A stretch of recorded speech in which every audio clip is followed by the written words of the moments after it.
Brought to you by Infinix.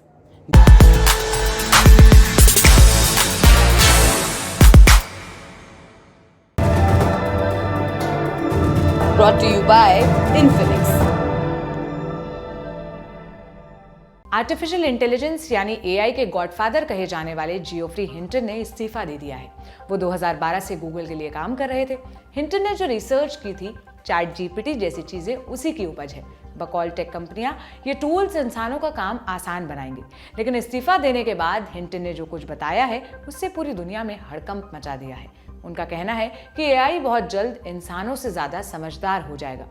इसका इस्तेमाल बुरे लोग बुरे कामों के लिए कर सकते हैं। अगर अभी नहीं चेते तो मशीन इंसानों पर हावी हो सकती है। तो आज हम जानेंगे हिंटन के इस्तीफे से दुनिया भर में हंगामा क्यों खड़ा हुआ है, आर्टिफिशियल इंटेलिजेंस के खतरे क्या हैं और इन खतरों से कैसे बचा जा सकता है।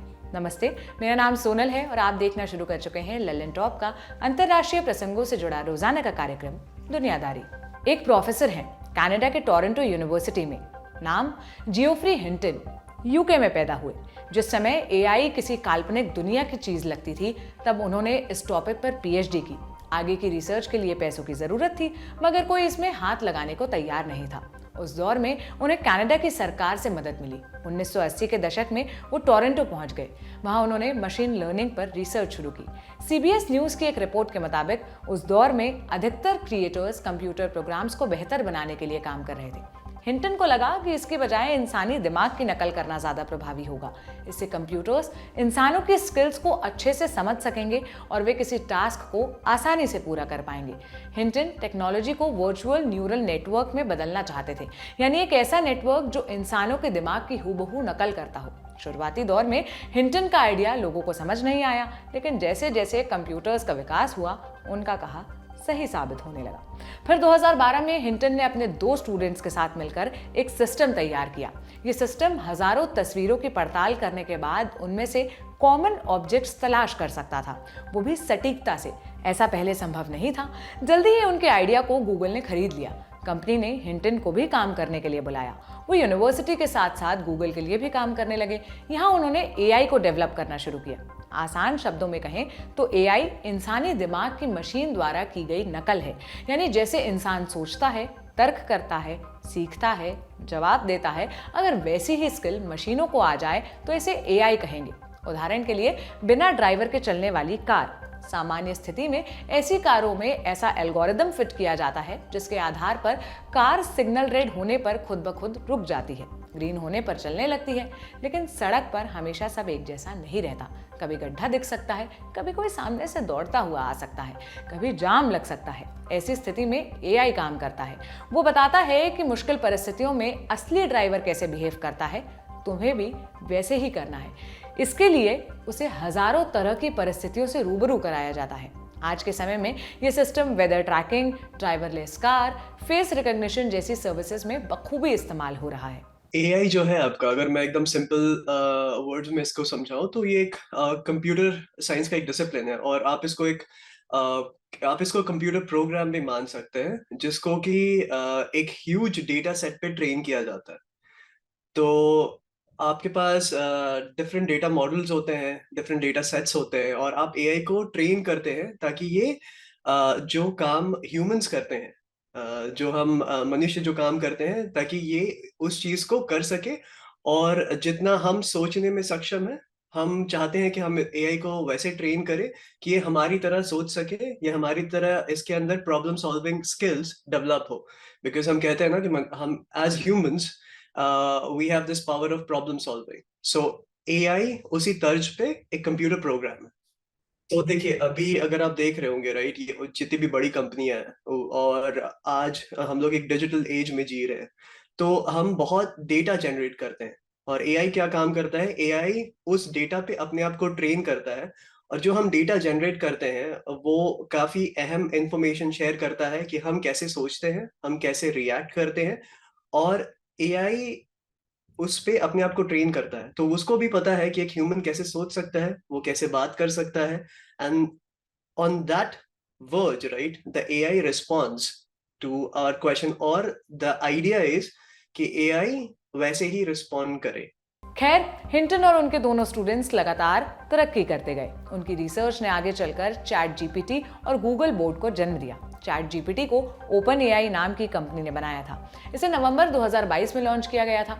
हिंटन का एक स्टूडेंट इस कंपनी में चीफ साइंटिस्ट बना। इस प्रोजेक्ट के लिए फंडिंग माइक्रोसॉफ्ट ने दी थी, जबकि वॉर्ड गूगल का अपना चैटबॉट है। इसे गूगल के अंदर ही तैयार किया गया था। इसको मार्च 2023 में लॉन्च किया गया। हालांकि यह अभी पूरी तरह से तैयार नहीं है। एक समय तक हिंटन को लगता था कि एआई से डरने की जरूरत नहीं है, यह हमेशा इंसानों से कम समझदार रहेगा, ये इंसानों का काम आसान बनाएगा। लेकिन चैट जीपीटी और बॉट के आने के बाद उनकी सोच बदल गई। अब उन्हें लगता है कि एआई इंसानी सोच से कहीं ज्यादा आगे निकल सकता है। उन्होंने कहा कि जो कुछ इन मशीनों में चल रहा है वो हमारे आपके दिमाग से कहीं ऊपर की चीज है। जैसे जैसे एआई विकसित होगा वैसे वैसे ये खतरनाक होता चला जाएगा। इस खतरे के बारे में कई कंप्यूटर वैज्ञानिक पहले भी आगाह कर चुके हैं। चैट जीपीटी के लॉन्च के बाद 1000 से अधिक टेक लीडर्स और रिसर्चर्स ने ओपन लेटर लिखा था। इसमें उन्होंने लिखा था कि एआई समाज और इंसानी आबादी के लिए खतरनाक होता जा रहा है। कुछ दिन पहले 19 और टेक लीडर्स ने चिट्ठी लिखकर यही बात दोहराई। न्यूयॉर्क टाइम्स के रिपोर्ट के मुताबिक इस चिट्ठी पर माइक्रोसॉफ्ट के चीफ साइंटिस्ट ने भी दस्तखत किए थे। हिंटन भी उनसे सहमत थे, लेकिन उन्होंने साइन नहीं किया। अब सवाल ये आता है कि एआई के कारण किस तरह की आशंकाएं पैदा हुई हैं। मार्च 2023 में इन्वेस्टमेंट बैंक गोल्डमैन सैक्स ने अपनी रिपोर्ट पेश की। इसमें उन्होंने कहा कि एआई अगले कुछ सालों में लगभग 30 करोड़ नौकरियां खत्म कर सकता है। सितंबर 2022 में कोलोराडो में एक आर्ट कंपटीशन हुआ। इसमें जिस पेंटिंग को पहला प्राइज मिला वो एआई की मदद से बनाई गई थी। इसके बाद बहस शुरू हुई कि एआई के कारण आर्ट की कीमत खत्म हो जाएगी।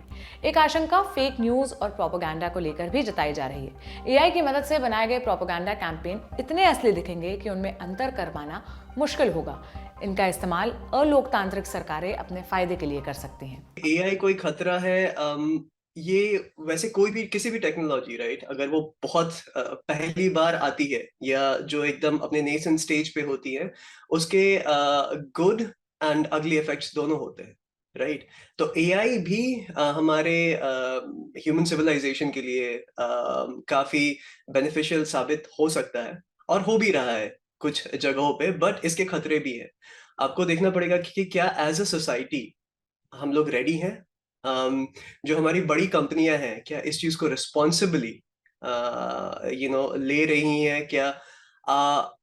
क्या मिस इन्फॉर्मेशन, क्योंकि we also live in age of misinformation, कि एआई किस तर्ज पे आपको मिस इन्फॉर्मेशन दे सकता है, बिकॉज ये दे सकता है, राइट। आज भी अगर आप देखें, अगर आपने जो जेफरी हिंटन की बात कर रहे हैं हम लोग, राइट, तो उन्होंने भी यही कहा है कि आज एआई हमसे ज्यादा पावरफुल नहीं है, बट जिस तर्ज पे हम लोग डेवलप कर रहे हैं इन एआईज को, और या चैटबॉट्स बोलिए, वो हमसे ज्यादा सक्षम हो सकते हैं।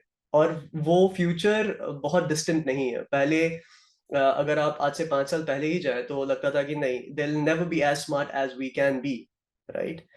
बट नहीं, अगर आप देखें लास्ट ईयर जो चैट जीपीटी स्टार्ट हुआ, and then suddenly it feels like we all live in an arms race, right? आज कभी कोई कंपनी, गूगल तुरंत बार्ड लेके आ गई, माइक्रोसॉफ्ट ने बिंग के साथ उसको इंटीग्रेट कर दिया। So suddenly there is like a race is happening कि कौन कितना जल्दी इस AI रेस को विन करता है, and that can be dangerous because then it could be that we are not acting responsibly. तो इसके खतरे यही है कि आपको रिस्पॉन्सिबल होना पड़ेगा इन अडॉप्टिंग एआई। और दूसरा चीज है क्या है कि can we live without AI, and what's the future of AI? We can't live without AI. It's already embedded. ये ऑलरेडी हमारे अगर आप बैंक में जाते हैं तो आज हर एक बैंक का एक अपना वर्चुअल असिस्टेंट होता है। आप उसको कुछ क्वेश्चंस पूछते हैं, वो उसका जवाब देता है। अगर आप नहीं वो जवाब दे पाता है तो फिर वो आपको एक कस्टमर केयर एग्जीक्यूटिव के पास भेज देता है। That's also an AI, but वो स्मार्ट नहीं है, वो हमारी तरह नहीं है, वो कस्टमर केयर रिप्रेजेंटेटिव को रिप्लेस नहीं कर सकता। But the AIs what we are talking about right now, वो कर सकता है। इंडस्ट्रियल रेवोल्यूशन में आप जाइएगा तो मशीन्स के बारे में हम बात करते थे कि मशीन्स आएगा तो मशीन्स जॉब खा जाएगा, जो कि हुआ। बट आपको ये भी देखना पड़ेगा कि एफिशिएंसी बढ़ती है। जैसे कि अगर आप हेल्थ केयर सेक्टर में देखें, एआई इज मच नीडेड। और एक कंट्रीज लाइक इंडिया, जहाँ पे कि हमारे रूरल सेक्टर्स में डॉक्टर्स की कमी है, राइट, वहाँ पे एआई बहुत बेनिफिशियल साबित हो सकता है। सो ये आपको ऑफ कोर्स ये जॉब खाएगा जो रिडंडेंट जॉब्स है, राइट, वो जॉब्स नहीं रहेंगे because AI will replace that. But at the same time ये आपको एक नया जॉब ग्रोथ भी देगा। जब अगर आप कंप्यूटर लैंग्वेजेस, कंप्यूटर्स की बात करें, तभी भी यही चीज थी कि यार कंप्यूटर आ जाएगा तो फिर ये जॉब खा जाएगा। But look at us, specially India, हम एक सर्विस ओरिएंटेड कंपनी है, राइट। आज अगर देखें तो हम सर्विस बेस्ड है। Companies like if you see the top, we have at least 4 to 5 biggest service based companies, IT companies in the world। तो जॉब्स तो बड़े हैं। तो एआई में भी आई परसीव कि यही चीज होगा, बट ये कैसे होगा, now we need to figure that out. And that's where as a society, as the big tech companies, as a government as well, we all are responsible. क्योंकि अगर आप देखें ये एआई और साइबर सिक्योरिटी, ये हैंड इन हैंड भी चल सकते हैं। बिकॉज अगर आप देखें, अगर आप चैट जीपीटी पे जाते हैं तो chat, and if you ask कि यार एक राइट मी अ मैलवेयर, वो आपको एक मैलवेयर लिख के दे देता है। So that's also a possibility. But again फिर हमें देखना पड़ेगा रिस्पॉन्सिबली, उसका एक गवर्नेंस होना चाहिए कि वो क्या बता सकता है, क्या नहीं बता सकता है। सो ये सब चीज एक रिस्पॉन्सिबल अडॉप्शन होना बहुत जरूरी है। हमारा कहना है कि ऐसा नहीं कि आपकी नौकरियां चली जाएंगी या फिर एआई से अभी बहुत खतरे हैं। वो अभी एआई इतना स्मार्ट नहीं है जितना अभी इंसान है। वो भी बहुत देर की बात है। अभी हम एआई के फर्स्ट स्टेज पर हैं, वो भी अभी बहुत नेसेंट, अभी एक्सप्लोरेटरी स्टेज है। अभी पता चलेगा एआई कैसे बनेगा और एडवांस होगा। अभी उसका डेटा सेट जैसे ट्रेन हुआ है मॉडल्स पे। तो अगर हम चैट जीपीटी की बात करते हैं तो वो बोलता है जैसे मेरा 150 बिलियन पैरामीटर्स पे पहला मॉडल चैट जीपीटी 3 ट्रेन हुआ था। तो 150 बिलियन पैरामीटर्स पे 150 बिलियन पैरामीटर्स मतलब कि 150 बिलियन उसके पास डेटा पॉइंट्स आए थे जिससे वो ट्रेन हुआ मॉडल। लेकिन अब आगे आगे क्या होगा कि आगे आगे ये लोग 500 बिलियन तक जा चुके हैं। गूगल मेटा के जो अपने इनके अपने, और चैट जीपीटी का भी जो नया चैट जीपीटी 4 और एडवांस आया है वो और ज्यादा बिलियन मॉडल्स पे ट्रेन हो चुका है। तो अभी भी लेकिन जो हमारे पास इतना दुनिया में जितना डेटा सेट है और जितना हिस्ट्री में जाएंगे और जितना हम डेली जनरेट कर रहे हैं, तो ऐसा नहीं हो सकता कि एआई एकदम एडवांस हो जाए। अभी हम उस स्टेज पे नहीं है, अभी हम सिर्फ फर्स्ट स्टेज ऑफ एआई पे हैं। तो अभी ऐसा कोई खतरा नहीं है। जियोफ्री हिंटन जब एआई को आगे बढ़ा रहे थे तब उन्होंने ऐसी स्थिति के बारे में नहीं सोचा था। उन्हें लगा था कि वो टेक्नोलॉजी की दुनिया में क्रांति ला रहे हैं, मगर ये उनकी भूल थी। इसका अंदाजा उनके हालिया बयान से लगता है। 1 मई को हिंटन ने गूगल की पेरेंट कंपनी अल्फाबेट के सीईओ सुंदर पिचई को फोन किया। उनके बीच क्या बात हुई अभी इसकी पुष्टि नहीं हुई है। हालांकि कुछ समय बाद ही हिंटन ने गूगल छोड़ने का ऐलान कर दिया। इस्तीफे के बाद उन्होंने कहा, अब एआई के खतरों के बारे में खुलकर बोलने का समय आ गया है, इसलिए मैंने गूगल छोड़ने का फैसला किया। दूसरी वजह यह है कि मैं 75 का हो चुका हूँ, मैं रिटायर होना चाहता हूँ। बीबीसी से बात करते हुए हिंटन बोले, जीपीटी 4 ने जनरल नॉलेज के मामले में इंसान को काफ़ी पीछे छोड़ दिया है। तर्क वितर्क में वो उतना अच्छा नहीं है, लेकिन उसने इसमें भी आगे बढ़ना शुरू कर दिया है। जिस रफ्तार से इसका विकास हो रहा है, हम उम्मीद कर सकते हैं कि चीज़ें बहुत तेज़ी से बदलेंगी। हमें इससे चिंतित होने की ज़रूरत है। बीबीसी को दिए इंटरव्यू में उन्होंने किलर रोबोट्स का भी उदाहरण दिया। हिंटन ने कहा कि अगर रूस के राष्ट्रपति व्लादिमीर पुतिन जैसे लोग रोबोट्स को इंस्ट्रक्शन देने लगें तो कयामत आ जाएगी। रोबोट्स डिजिटल सिस्टम के तहत काम करते हैं, इनकी कॉपी आसानी से बनाई जा सकती है। इंसानों के लिए इनका मुकाबला कर पाना नामुमकिन होगा। हम जेफरी हिंटन अगर आप देखें तो गूगल के साथ काफी दिनों से जुड़े हुए हैं। पहले इन्होंने गूगल को as a part time expert join किया था। और मैं इनका इंटरव्यू देख रहा था, तो इन्होंने कहा कि Google has acted very responsibly in this whole AI adoption, या जो भी ये आर्टिफिशियल इंटेलिजेंस के ऊपर जो भी प्रोग्राम्स बना रहे हैं। और इनका खतरा इन्होंने जो बताया है कि जो जो हमने पहले भी बात की कि पहले लोग बोलते थे या इनको भी लगता था कि AI will never be as smart as we can be as humans, but that's not correct. He doesn't think that anymore. So he thinks that AIs they have a huge potential. अगर आप देखें तो शायद उन्होंने 2021 में IIT Bombay में भी एक कमेंसमेंट स्पीच में ये चीज कहा था कि AIs का बहुत पोटेंशियल है in terms of health care, और काफी जो developing countries like India and other countries are there उनमें, but at the same time if we don't adapt responsibly, AI can be really harmful for the society. And at this point in time मेरे को जो लगता है कि जो सबसे बड़ा हार्म हो सकता है वो मिस इन्फॉर्मेशन का है. बिकॉज अगर आप देखें कि जो गूगल का बार्ड है जो गूगल ने लॉन्च किया था आई थिंक 2 महीने पहले, और जो पहला इंफॉर्मेशन उसने जो दिया वही गलत था, जिसकी वजह से गूगल का शेयर प्राइस काफी क्रैश हो गया था. I think Google lost billions of dollars on that very day. So इस misinformation को in the age of information, how you counter misinformation. So that's the biggest danger at this point in time. We are still,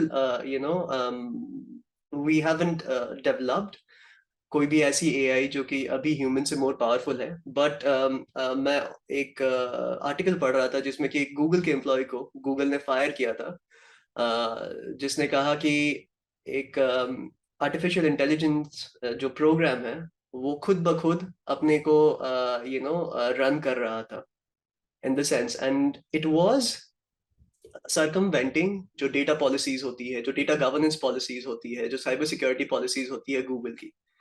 तो फिर and that guy got fired. So we don't know what is happening inside. And और जहाँ तक कि Jeffrey जी का सवाल है, उन्होंने ये चीज खुल के नहीं कहा है, but he said one thing कि अब सिंस मैं गूगल के बाहर हूँ तो मैं इस बारे में बात कर सकता हूँ खुल के. So I hope in the coming future he would do some work, in getting everyone together, और also अवेयरनेस लाने की भी बात होती है. सडनली अगर आप देखें तो पिछले 4 महीनों में चैट जीपीटी के आने के बाद सडनली सब एआई के बारे में बात करना, वो एक रीजुविनेशन फैक्टर आ गया एआई में. तो अब हमें अवेयरनेस के बारे में भी बात करना होगा. हफ्ते भर पहले न्यूयॉर्क टाइम्स से बातचीत में हिंटन ने कहा था, मैंने जो कुछ किया उसके लिए मुझे पछतावा है, लेकिन अगर मैं वो नहीं करता तो कोई और कर लेता. यही सोचकर मैं खुद को दिलासा देता हूँ. उनके इस बयान की तुलना रॉबर्ट ओपेनहाइमर से की जा रही है. ओपेनहाइमर को परमाणु बम का जनक कहा जाता है. पहले परमाणु परीक्षण के बाद उन्होंने कहा था, अब मैं मौत बन चुका हूँ, दुनिया का विनाशक. इसके बाद परमाणु बम की चाबी उनके हाथों से निकल गई. अमेरिका ने 2 बम जापान पर गिराए, फिर न्यूक्लियर वेपन्स के लिए रेस शुरू हुई, जिसका खामियाजा दुनिया आज तक भुगत रही है. ओपेनहाइमर ताउम्र पछतावा करते रहे, लेकिन तब तक उनके हाथ में कुछ नहीं रह गया था. जियोफ्री हिंटन भी उसी पशुपेश में है. एआई की रेस लगातार बढ़ती जा रही है और ये लगातार खतरनाक भी होती जा रही है, मगर हिंटन के लिए उसे रोक पाना मुश्किल हो चुका है. डीप फेक यानी किसी के शरीर पर किसी का चेहरा लगाकर फैलाना आम हो गया है. पिछले दिनों सफेद जैकेट पहने पोप फ्रांसिस की एक तस्वीर वायरल हुई थी. वो फोटो फेक थी, लेकिन पहली नजर में इसका अंदाजा नहीं लगाया जा सकता था. आशंका जताई जा रही है कि आने वाले समय में किसी भी तस्वीर पर भरोसा करना मुश्किल होगा. हमने एक्सपर्ट से पूछा कि क्या एआई को काबू कर पाना वाकई नामुमकिन हो चुका है. इसको काबू करने के लिए जैसे आप बात कर रहे हैं, तो आगे आगे हमको लगता है कि सरकार, हर जगह की सरकार जिस रीजन में जो भी है, वो बहुत एक्टिव पार्टिसिपेशन करेगी, क्योंकि एआई मॉडल कैसे बनेगा, जिस जिस डेटा पे वो ट्रेन होगा, तो उसको डेटा कौन सप्लाई करेगा, उस पर सबसे पहले बहुत ज्यादा आगे आगे जाके होगा कि कौन अपना डेटा पैरामीटर्स देगा, क्योंकि डेटा हर कोई अपने तरीके से मैनिपुलेट कर सकता है. मैं इंडिया का डेटा दे रही हूँ, कोई यूएस का देगा, तो वो जो यूएस के डेटा पे ट्रेन हुआ है मॉडल, और अगर मैं इंडिया में लगाऊंगी तो हो सकता है कि रिजल्ट्स एकदम बराबर ना आए. वो भी आ भी सकते हैं, नहीं भी आ सकते. डिपेंड करेगा कि हमारा मॉडल कितना अच्छा था, उस पर डेटा सेट कितना था. तो इसी तरीके से आगे आगे उस पर रूल्स एंड रेगुलेशंस लगेंगे, और हमें लगता है कि सरकार भी आकर रूल्स एंड रेगुलेशंस लगाएगी कौन सा डेटा सेट पे अगर मॉडल जहाँ पे अप्लाई हो रहा है. लेट्स से अगर मैं अपने बैंकिंग में लगा रही हूँ, या फिर मैं अपनी डेली जहाँ पर जब मैं अपना लेट्स से कुछ खरीदारी करती हूँ तब है, जहाँ या फिर एजुकेशन में लगा रही हूँ जहाँ पे वेदर में हो सकता है, तो वो डिपेंड करेगा कि कहाँ से डेटा है। और इसमें हमें लगता है कि सरकार बहुत ज्यादा एक्टिव रोल प्ले करेगी कि कहाँ पे डेटा स्टोर हो रहा है, कहाँ से डेटा आया, ताकि वो मॉडल की सैंक्टिटी को मेंटेन रखे, कि वो कौन यूज करेगा, और आगे आगे यूजर्स पे भी आ जाएगा कि कितना आप क्वेरी डाल सकते हैं। आए थे, मुझे लगता है जैसे चैट जीपीटी के बाद जब ये माइक्रोसॉफ्ट ने बिंग रिसर्च में अब डाल दिया है कि अब आप 5 से ज्यादा क्वेश्चंस एक बारी में नहीं पूछ सकते, तो अभी हमें लगता है जैसे ये रूल्स एंड रेगुलेशंस बन रहे हैं, इससे ये बेकाबू ना हो जाए, वो होगा। और आपका आखिरी पार्ट की बेकाबू ना हो, तो अभी ये बेकाबू तो बिल्कुल भी नहीं हुआ है, क्योंकि अभी एआई तो शुरू हुआ है, अभी तो बहुत जगह इंटीग्रेट भी नहीं हुआ है। अभी जैसे हम लोग अभी यूट्यूब में भी देख रहे हैं, यूट्यूब में भी एआई है, कब से था। आपको रिकमेंडेड वीडियोस हम सबको आती हैं, तो ये क्यों आ रही हैं? ये एआई के कारण ही है ना, कि उसको पता चल रहा है कि मुझे ये देखना पसंद है, तो आप हो सकता है तुमको ये भी देखना पसंद करे। तो मुझे लगता है कि अभी कुछ बेकाबू नहीं हुआ है। तो ये था हमारा बड़ी खबर सेगमेंट। अब सुर्खियों की बारी। पहली सुर्खी इजराइल से है। इजराइल की जेल में बंद एक फिलिस्तीनी चरमपंथी की मौत के बाद बवाल शुरू हो गया है। इस कैदी का नाम था हादर अदनान। वो फिलिस्तीनी इस्लामिक जिहाद PIJ का सदस्य था। उसे 5 फरवरी को अरेस्ट किया गया था। तब से वो भूख हड़ताल पर था। 2 मई की सुबह वो अचानक बेहोश हो गया। इजरायली अधिकारियों का दावा है कि उसे डॉक्टर के पास ले जाने की कोशिश की गई थी, लेकिन उसने मना कर दिया। इससे कुछ देर के बाद ही उसकी जान चली गई। फिलिस्तीन ने आरोप लगाया कि अदनान की हत्या हुई है। इसके जरिए बाकी कैदियों को सबक सिखाने की कोशिश की जा रही है। PIJ ने कहा कि इजराइल को इसकी कीमत चुकानी पड़ेगी। उन्होंने गाजा पट्टी से 3 रॉकेट्स भी दागे। हालांकि इसमें किसी को कोई नुकसान नहीं पहुंचा। आज की दूसरी और अंतिम सुर्खी तुर्की से है। तुर्की की खुफिया एजेंसी MIT ने इस्लामिक स्टेट के लीडर अबू अल हुसैन अल हुसैनी अल कुर्शी को उड़ा दिया है। वो अक्टूबर 2022 में गुट का सरगना बना था। तब से MIT उसके पीछे लगी थी। अल कुर्शी की मौत का ऐलान राष्ट्रपति रेचेप तैयब अर्दोआन ने खुद किया। अर्दोआन पिछले कुछ समय से पब्लिक लाइफ से दूर थे। आशंका जताई जा रही थी कि वो गंभीर रूप से बीमार हैं। ऐसे में उनकी बीमारी की खबर से राजनीतिक नुकसान का डर था। 14 मई को तुर्की में राष्ट्रपति चुनाव होने वाले हैं। इसमें उनका पॉलिटिकल करियर दांव पर लगा है। देश दुनिया की तमाम हलचलों पर हमारी नजर बनी रहेगी। आप बने रहिए लल्लन टॉप के साथ। आज का दुनियादारी यहीं पर समाप्त होता है। कल फिर मुलाकात होगी इसी उम्मीद के साथ। विदा लेती हूँ। शुक्रिया। शुभ रात्रि।